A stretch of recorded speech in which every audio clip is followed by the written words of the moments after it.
नवी मुंबई हे नियोजनबद्ध शहर असले तरी येथील लाखो रहिवासी प्रकल्पग्रस्तांना अनेक समस्यांचा सामना करावा लागतोय। खासदार नरेश म्हस्के यांनी उपमुख्यमंत्री एकनाथ शिंदे यांना याविषयी विनंती केल्यानंतर नगरविकास, सिडको आणि नवी मुंबई महापालिकेच्या वरिष्ठ अधिकाऱ्यांची संयुक्त बैठक संपन्न झाली। बैठकीत सर्वसमावेशक चर्चा होऊन सर्व प्रश्नांचे तातडीने निराकरण करण्याचे निर्देश सर्व संबंधित अधिकाऱ्यांना या बैठकीत देण्यात आले। नवी मुंबई हे एक सुंदर आणि नियोजनबद्ध शहर असलं तरी काही भागांमध्ये गेल्या अनेक वर्षांपासून नागरी समस्या कायम आहेत। खासदार म्हणून निवडून आल्यानंतर हे प्रश्न प्राधान्याने सोडवण्याचं आश्वासन खासदार नरेश म्हस्के यांनी नवी मुंबईकरांना दिले होते। या आश्वासनाची पूर्तता करण्याच्या अनुषंगाने गुरुवारी सह्याद्री अतिथीगृह येथे आरोग्य मंत्री प्रकाश आंबेडकर यांच्या अध्यक्षतेखाली बैठकीचे आयोजन करण्यात आले होते।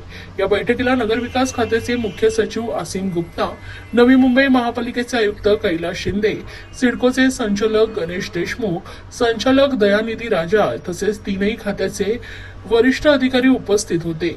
कंडोमिनियम अंतर्गत नवी मुंबई महापालिकेच्या 70% भागामध्ये येथील रहिवासी राहतात। सिडकोने बांधलेल्या कंडोमिनियम अंतर्गत येणाऱ्या गृहनिर्माण सोसायट्यांमध्ये राहणाऱ्या मध्यमवर्गीय आणि गरीब नागरिकांना मूलभूत सुविधा मिळत नव्हत्या। या भागांमध्ये रस्ते, पाणी पुरवठा, सांडपाणी निचरा, रस्त्यावरील दिवे अशा अनेक सुविधा वर्षानुवर्षे प्रलंबित आहेत। कारण या भागात जमिनी सिडकोच्या मालकीच्या असून महापालिकेने नागरी सुविधा देण्याचे कामे 2011 पासून बंद केले। सिडकोने ही घरे दिली पण महापालिकेने त्यांना आवश्यक सुविधा देणं बंद केलंय। या वस्त्यांमध्ये कोणतीही नागरी कामे झाली नव्हती। या बैठकीत महापालिकेने मूलभूत नागरी सुविधा पुरवाव्यात, मलनिस्सारण आणि पाणी पुरवठा यासंबंधीची कामे तातडीने सुरू करण्याचे आदेश मुख्य सचिव असीम गुप्ता यांनी महापालिकेला दिले। रस्त्यावरील पथदिवे, रस्ते आणि इतर सुविधांसाठीही शासन लवकरच मान्यता देण्यात येईल असंही यावेळी सांगण्यात आलंय। नवी मुंबई अंतर्गत अनेक प्रश्न प्रलंबित होते। सिडको, नवी मुंबई महानगरपालिका आणि MIDC या नवी मुंबईचे तिन्ही डिपार्टमेंटशी संबंधित अनेक प्रश्न प्रलंबित होते। खासदार झाल्यानंतर त्या प्रश्नांना वाव देण्याचा प्रामाणिकपणे प्रयत्न करतोय। उपमुख्यमंत्री आणि नगरविकास मंत्री एकनाथ शिंदे साहेब यांच्याशी पाठपुरावा करून कंडोनियम अंतर्गत ज्या वसाहती सिडकोने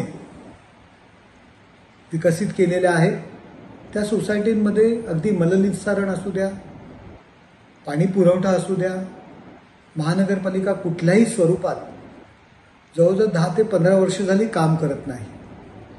गरीब माथाडी कामगार त्या ठिकाणी राहत असतात, मध्यमवर्गीय लोक राहतात। त्यामुळे तिथला दिवाबत्ती असेल, मलनिस्सारण असेल, पाणी पुरवठा काम कोण करणार? अनेक प्रश्न प्रलंबित होते।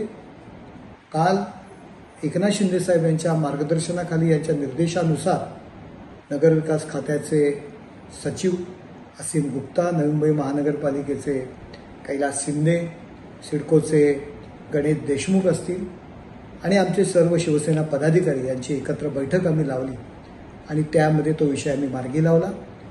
मलनिस्सारण, पाणी पुरवठा ही कामं ताबडतोब महानगरपालिकेने करावी आणि इतर जी काही कामं आहेत शासन त्यास मान्यता देईल आणि त्यानंतर महानगरपालिकेने करावी असा मोठा निर्णय हा झाला। त्याचबरोबर प्रकल्पग्रस्तांची जी गरजेपोटी आपण जी घरं बांधलेली आहेत ती नियमित करण्याचा जो निर्णय झालेला आहे एकनाथ शिंदे साहेबांच्या प्रयत्नाने, त्यामध्ये सिडकोचे अधिकारी आणि ग्रामस्थ यामध्ये काही गोष्टीमध्ये गैरसमज होते, ते एकत्र बसवले गेले। त्यांचं सर्वेक्षण करताना गावकऱ्यांना, स्थानिक प्रकल्पग्रस्तांना विश्वासात घ्यायचा निर्णय झाला।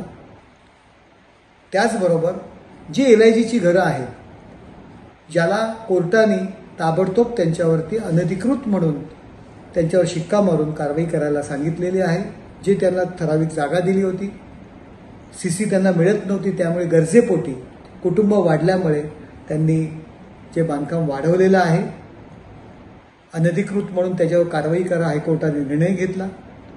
त्याविषयी आम्ही एकत्र बैठक लावली आणि त्या सर्व घरं क्लस्टर योजनेमार्फत विकसित करायची आणि कोर्टाकडे महानगरपालिका वेळ मागेल अशा संदर्भात अनेक प्रश्न जे प्रलंबित होते नवी मुंबईचे त्या संदर्भात काल निर्णय झाला शिंदेसाहेब आजारी असताना त्यांनी प्रकाश आबिटकर यांना त्या मिटिंगला पाठवलं. सर्व अधिकारी त्या ठिकाणी होते. माझ्यासोबत माझ्या शिवसेनेचे सर्व पदाधिकारी, उपनेते विजयजी नाटा, विजयजी चौगुले, माझे आमचे दोन्ही जिल्हा प्रमुख किशोर पाटकर, द्वारकानाथ भोईर, दोन्ही शहर प्रमुख मनोज हळदणकर, विजय माने, आमचे सर्व सिनियर नगरसेवक हे सर्वजण त्या ठिकाणी आम्ही उपस्थित होतो. आणि नवी मुंबईकरांच्या दृष्टीने फार मोठा निर्णय काल झालेला आहे. नवी मुंबईच्या विकासाच्या दृष्टीने ऐतिहासिक निर्णय झालेला आहे. त्यामुळे माननीय उपमुख्यमंत्री एकनाथ शिंदेसाहेब यांचे मी नवी मुंबईकरांच्या वतीने आभार मानतो.